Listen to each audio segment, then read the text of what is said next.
తెల్లారి అసెంబ్లీ పెట్టిను మీరు పెట్టంగానే అందులో గవర్నర్ గారి ప్రసంగం పెట్టిను ఇక గవర్నర్ గారి ప్రసంగం అయితే దారుణం ఒక కాంగ్రెస్ కార్యకర్త గల్లీలో మాట్లాడిన దానికంటే హీనంగా ఉండే ఆ ప్రసంగం నోటికొచ్చిన మాటలు 10 ఏళ్లు కేసీఆర్ మొత్తం ఖరాబ్ చేసిండు తెలంగాణను నాశనం పట్టించిండు అప్పుల పాలు చేసిండు రాష్ట్రం దివాలా తీసిండు అని దివాలాకోరు మాటలు మాట్లాడితే ఆ రోజు కడుపు మండి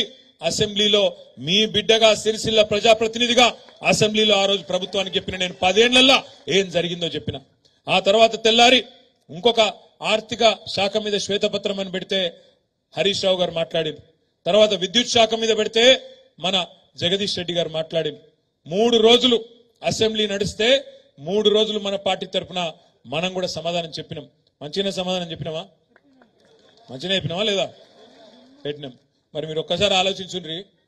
కేసీఆర్ గారు పంపిన 3 సైనికులే గట్ల మాట్లాడితే కేసీఆర్ వస్తే ఎట్లుంటుందో ఒక్కసారి ఆలోచన చేయండి అసెంబ్లీకి పాపం ముఖ్యమంత్రి గారు బాధ చెప్పుకుంటాడు మొన్న ఏదో ఇంటర్వ్యూలో టీవీ ఇంటర్వ్యూలో అరే నేను కొత్తగా వచ్చినా కూర్చున్నా ఇక కుర్చీ చదువుకోలేదు చక్కగా కుర్చీ అటు ఇటు చూసే లోపలనే బావబామర్దులు ఇద్దరు వచ్చి ఇటో సేవు వాయిస్తాను అని చెప్పుకుంటాడు పాపం బాధ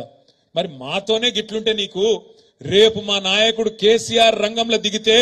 ఎట్లుంటదో ఈ ప్రభుత్వానికి ఒక్కసారి ఆలోచించుకోమని చెప్పి నేను కోరుతా ఉన్నా ఎందుకంటే కేసీఆర్ గారు నిజంగా కూడా నేను చెప్తున్నా రూలింగ్ లో కంటే గవర్నమెంట్ల కంటే ఆపోజిషన్ లోనే కేసీఆర్ చాలా డేంజరస్ ఎందుకంటే అద్భుతంగా చీల్చి చెండాడడంలో ప్రజల పక్షాన గొంతు విప్పడంలో